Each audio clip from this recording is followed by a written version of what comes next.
There was a lot of fad diets before my treatment, after my treatment. There's so much information out there, so many Instagram and do this and do that, and websites telling you this and studies telling you that. And I love to read, so I just read so much and became so overwhelmed. Welcome to Real Health with me, Karl Henry. In December 2021, Karen Kruger faced a daunting breast cancer diagnosis, enduring a prolonged and emotionally challenging journey. Karen discovered a mission in her own struggle, becoming a cancer coach. Drawing from her leadership development background, she empowers survivors, providing crucial emotional support often missed in conventional treatments. Karen's coaching focuses on self-compassion, mental health, and guiding individuals at any stage of their cancer journey. I'm delighted to say that I'm joined by Karen on the podcast in studio. Karen, welcome to the show. How are you? Hi, Karl. Thank you for having me. Well, that's a big introduction. No pressure. Quite a mouthful. Thank you for coming in. Much appreciated. So let's get to know you a little bit. I think first, that's the best thing. Let's get to know you and tell us a little bit about your cancer journey, if that's okay. It's very topical. It's frighteningly common. And I think it's brilliant to have someone on the show who A, does what you do in terms of your coaching, but also who's been through such an ordeal. Yeah, it is very common, sadly, very prevalent. So I'm one of the millions of women diagnosed with breast cancer every year. So yes, December 2021, I was getting ready for my youngest first birthday, and found the lump in my left breast, and it was around COVID time, and it took a while to get an appointment with the doctor, and then it went through the rigmarole of getting tests with the hospital, St. Vincent's, and that was also a long waiting list with COVID and the backlog. So it was around the 4th of February by the time I was actually diagnosed. And originally they said, don't worry, you caught it early, this is great, it's only 1 centimetre, it's, you'll be fine, all good, won't need that much treatment. We'll just go and do an MRI just to be sure about the location, etc. And then, it turned out to be 5 centimetres after a few different tests. So, that was incredibly a massive shock to the system, to all my family. I never struggled with my health my whole life. Never in hospital, very fit and ate very well, didn't, obviously drank, but not massive amounts, never smoked. And it was out of nowhere. So there was a lot of tests back and forth. They were amazing in there, the doctors and oncology nurse that gets assigned to your case. They were great. And then I had my operation. There was lots of tests, and I think that period of time was really challenging for me, because I didn't have a lot of support when I was diagnosed. They told me and gave me leaflets and things like that. And I contacted a couple of cancer support centres, but I was so alone, I was so lost. And it was a long time before I could have my operation. They did some more tests. It was 2 months later, then the 4th of April, by the time I had my operation. And in that period of time, 2 months is a long time for somebody who doesn't know whether they're living or dying. And that's really what it was. I felt like I was fighting for my life, really. And in that period of time, to try and get through the day was... get through the nights actually were the hardest. Of course. When things are quiet and it's dark and lonely. When things are quiet and dark and lonely, everybody's asleep, your thoughts. It was really, really hard. And it was only after I had my operation, which I had a mastectomy and an auxiliary clearance, which means they remove all the lymph nodes. Mm-hmm. It was only after I had the operation that they were telling me about Purple House, which is a fantastic support centre, cancer support centre down in Bray in Wicklow. I found out from the physio, and they were just amazing. They were incredible. But I found that period of time, when I just got diagnosed and when I actually... had my operation, there was no support for me, and that was really, really hard. So, and in that time, you're having to go carry on, working and looking after the children, and as if nothing's actually happening. Life has to go on. Life has to go on. Life is for the living. So luckily, I sort of came from a very good position in my mental health. From that, at that point, I never really, thank God, struggled with my mental health. I was very lucky. So I had a good starting point. So I was knocked down on that ladder quite significantly, but I wasn't too far from the bottom. And climbing back up that ladder was definitely easier for me. I know that. But having studied psychology and done a lot of work in that area, I always used to appreciate what people were going through, like depression and things like that. But I actually really understood now what it meant to be depressed and to struggle with those dark thoughts. And it was fascinating to actually live it and really, really go through it. It was. I mean, you don't learn anything really as well as when you actually go through it yourself, isn't it? Of course. So, so that brings me up to the operation, and then after the operation, there was a bit of recovery time, and I went into my chemo.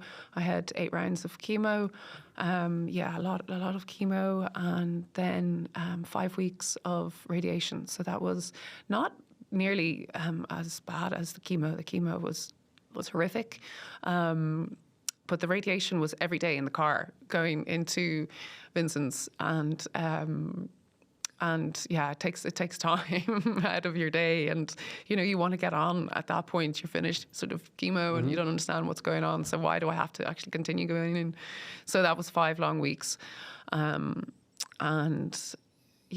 treatment went fine. I had a bit of a hiccup halfway through my treatment where I caught COVID, and I was neutropenic. I caught an infection in the line that they put in. So I was in hospital for a week and nobody could come and see me because it was COVID. And so that was awful. But it's incredible how your body heals. I never anticipated how quickly I would recover, and I did. And it was marvelous. So that brings me to the end of radiation. And then you're left, off you go. You're done. And the nurse, when she took the line out of me and my chemo, she said, off you go now. Don't, and she was wonderful, a wonderful nurse. Don't think, about too much about it. Just go on living, and wow, it's that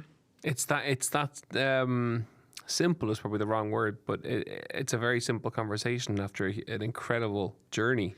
I know, and quite a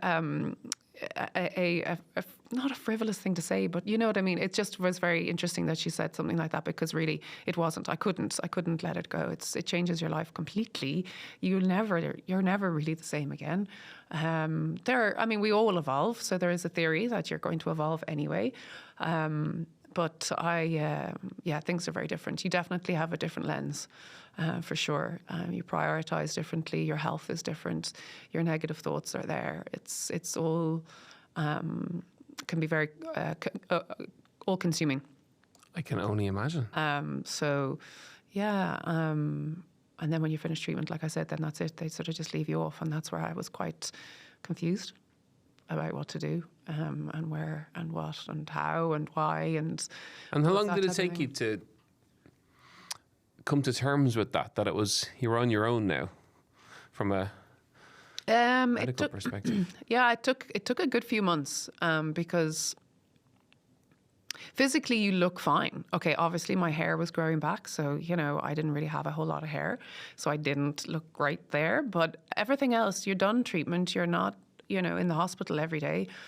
And people are like, great, so when are you going back to work? And people have the kindest intentions. Of course. But people, why, you should be happy, you're finished and let's get going. And I'm always been a very determined person. So I was like, right, okay, so get back into the running and, watch my eating and give up drinking. And, so I had a whole list of things that I wanted to do and get going. And, then Christmas hit and I got the most horrific chest infection. And the way when you cough, and I got a sore muscle and I thought, no, it's come back in my bones. I had to go for like a full MOT. It wasn't, it was just from coughing. But your mind, of course, doesn't stop going around and around and around. So it was, a good few months. And really, I felt like things just really started to turn last year, around May time. I think really things started to settle for me, and I really was starting to feel a bit more in tune with what it was that I needed to do with my future. My health was much better. I was stronger. I was doing a lot of resistance training, which I had never done before. I'd always done running and, walking and things like that, which is all amazing, clearly. But the resistance training just added a different layer that I had never been exposed to before. So, good few months, Karl. It takes a long time to realise that's it. So now what? And my soul, my next appointment is not for 6 months. Are you kidding me? No, I need to have a scan right now. So it's to learn to trust your body again. You have to learn to trust your body and yourself. Yeah, trust your body and be comfortable with your body again, which is a work in progress. That doesn't happen overnight or even in a 6 month period. It takes a while. And there's a pressure to return to normal almost, isn't there? Yeah, it is, because you look as though everything's fine. And, that part of your brain, your mind is talking to you saying you should be this, you should be that, check you out, you're clear, and look at all these other people, and, a bit of guilt going on, and, get on. The pressure mostly, from myself. And then, of course, you've got young kids, and kids, much knows they're fantastic when they look at you and they say, like, Mum's better. She could do everything that she used to do, and you're like, well, I need to rest. What? You don't need to rest. You're finished treatment, Mum. What's going on? So, pressure from all angles, but it's just about managing that, I guess. And then you decide to restart from a work perspective, to add a new string to your bow from a work perspective. Exactly, and add a new string. So I'd always been in leadership development, and I was in coaching the past about 4 or 5 years after finishing my diploma in it. So it was always something that I wanted to do, obviously outside of work, because I do the coaching during work. And I was very lost when I reflected back. I was very lost when I finished my treatment. There was a lot of fad diets before my treatment, after my treatment. There's so much information out there, so many Instagram and do this and do that, and websites telling you this and studies telling you that. And I love to read, so I just read so much and became so overwhelmed. Whatever they say, information paralysis, so much stuff going on. I didn't know whether I was coming or going, and that was hard. So I felt, let's just get your head in the right space here, Karen. You have skills in this area. Why don't you look at, possibly going down this route and helping people that don't have a huge amount of support? And in this area, obviously, there's loads of support from a cancer support centre perspective. You've got, the likes of Purple House were quite remarkable. They've reflexology, they've obviously therapy, reflexology, Reiki, acupuncture, incredible physio down there, and a gym. And that's not just Purple House. There's lots of support centres that offer that type of thing, and they were amazing. I actually would be lost had I not had that after I finished treatment, because they are that support from when you leave the hospital to getting back to life, for want of a better way of saying it. So, but I just felt that I needed somebody to give me focus and filter out an awful lot of the misinformation that was out there, and somebody who'd been through it before and who had been through it before and experienced all the, like I said, you don't really experience and understand something unless you've lived through it yourself. You can definitely relate, and you have experts, and they're amazing, and there's doctors and this, and so much information out there. But from my perspective, I felt like, when I finished treatment, I needed help to motivate me in the right way and channel my energy in the right direction. And I didn't have that. So I was helter-skelter. I was, and I just needed one person to say, okay, so you want to get fit? Okay, well, let's get in touch with Karl Henry, or you want to do this, nutrition, to guide you to a nutritionist. And, you want to, so you just need somebody to look at you holistically and say, okay, I know how you can do this, and let's break down these goals into sort of sustainable actions, that are easy to achieve. And how does coaching work then? So talk me through the process of it.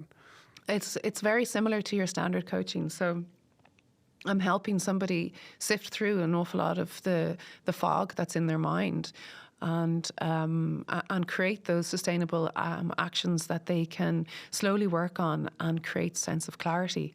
And it can relate to a whole multitude of things, between navigating the menopause for women after they've finished treatment.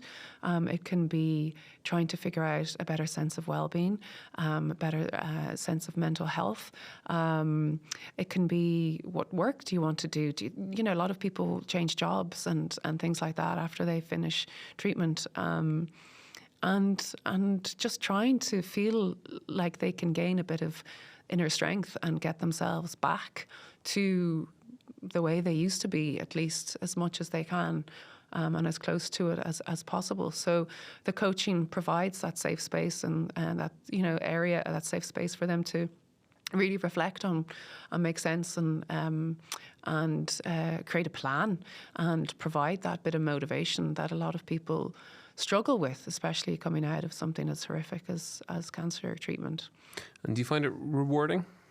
It is very rewarding, absolutely. I mean, I've always really enjoyed working with people on an individual basis. So to see that progress. And this may seem like a strange question, but do you find it very different from coaching in the corporate world? Yeah, I mean, it is. It's from a different context. It is a very different context, and you have.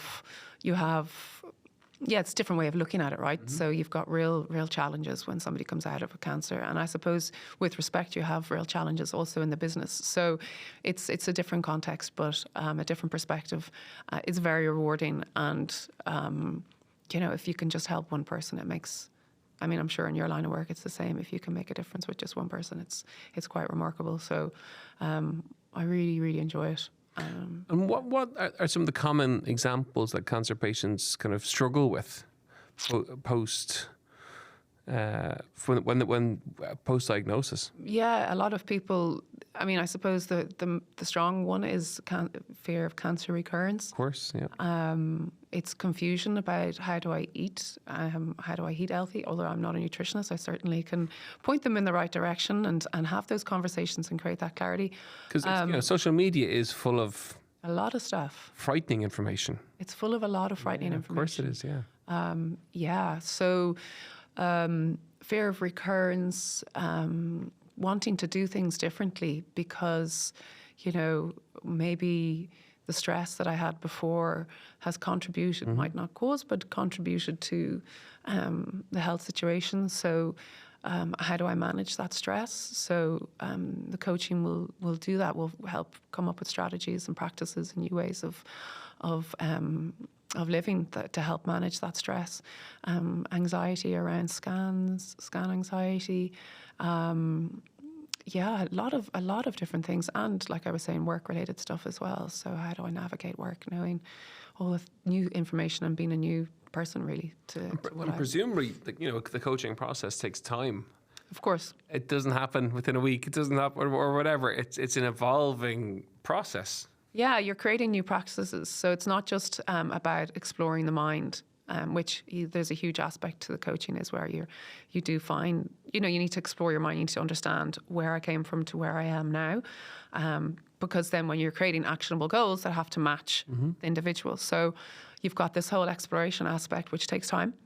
And then you've got now creating new practices that they have to put into action. And if they're not putting those into action enough, then it doesn't solidify, it doesn't, create a new way of living. So Yeah, it takes a while. It takes time, but And do you find that any help you can, I just find like clients just really enjoy the process of talking things out and finding that clarity. It's well, you're providing a safe space that can often be so confusing, and even in the home environment, I'm sure for clients post diagnosis and post treatment, that you provide a very safe space for them with someone who's been through the process, and give them the space to be able to feel whatever way they're feeling. Yeah, because I suppose when you finish treatment or active treatment, you might be not tired of talking about it to your family or friends, but you also want to move on. You don't want to have to keep talking about it all the time, but yet to move on, you need to still address things. So, of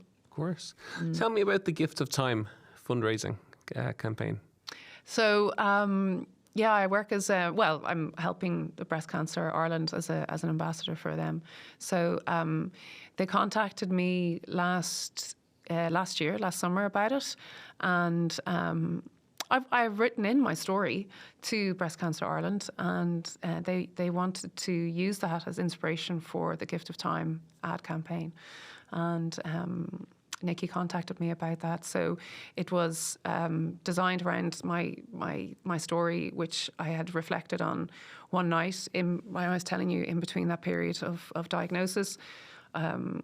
I couldn't sleep. I was very upset. I didn't know where the cancer had gone, and I remember, just as you do, go and look at your children as they're sleeping, and I stood crying, devastated at what the future holds, unknown, that terrible unknown, not knowing what's going to happen. And I wrote that in the story, and it worked for them and the campaign that they needed. So they created that ad. Mind you, she looked a hell of a sight better than I did at the time. But yeah, so I think it was great, and they were quite successful. They raised quite a lot. I have no idea how much they raised, but they raised an awful lot of money out of it. So, and no doubt there's more campaigns coming down the track. So, every little helps. So yeah, it's been wonderful to have you in studio and listen to your story. It's people are fascinating, and their backgrounds are fascinating. I think that by going through something, you've something that no degree can ever teach. But you can match that with a psychology degree, and then you've turned that into a business, which is fantastic. If people want to get in touch with you, where can they find you? Yeah, so KarenKrugerCoaching.com, and then Instagram, which I am slowly building up. Karen Cancer Coach is my name on Instagram. Instagram, social media can be a pain, but it's important that in the same sentence. Yeah. Especially when you've been through it. From when you go through the process of what you've been through, you look online and there's so much nonsense. There's so much nonsense out there for all of us. That safe spaces in the social media world are good too. So yeah, people need stuff to relate to, right? They need to know. That's certainly something that I wanted as well. When you go through it, you try to find yourself in other people immediately. So it helps. Yeah. Well, thank you for coming in, you, Karl, for sharing your story, and I think people will get a huge amount from it. Folks, you've been listening to Real Health with me, Karl Henry. I really hope you enjoyed today's episode. As ever, you know where we are, at Karl Henry PT on Instagram, realhealth@independent.ie. A fascinating episode. I'm sure you will absolutely agree. Have a great week. We'll see you next week. Slán go fóill.